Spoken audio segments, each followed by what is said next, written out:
সুখবর, সুচিকিৎসার জন্য সুখবর।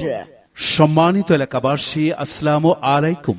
আপনারা জেনে আনন্দিত হবেন এবং খুশি হবেন। 100 টাকা ভিজিটে রোগী দেখবেন ডিপ্লোমা ডাক্তার মোহাম্মদ আম্মার খান। ডাক্তার মোহাম্মদ আম্মার খান, DMF, ঢাকা, উপসহকারী কমিউনিটি মেডিকেল অফিসার, প্রাক্তন। BMDC registration number 7619। মেডিসিন, মা ও শিশু রোগে অভিজ্ঞ। রোগী দেখেন প্রতি রবিবার ও সোমবার। মনে রাখবেন, প্রতি রবিবার ও সোমবার সকাল 10টা থেকে রাত 8টা পর্যন্ত। রোগী দেখার চেম্বার সিয়াম মেডিসিন কর্নার। সিয়াম মেডিসিন কর্নার। আস্থা রাখুন, সুস্থ থাকুন।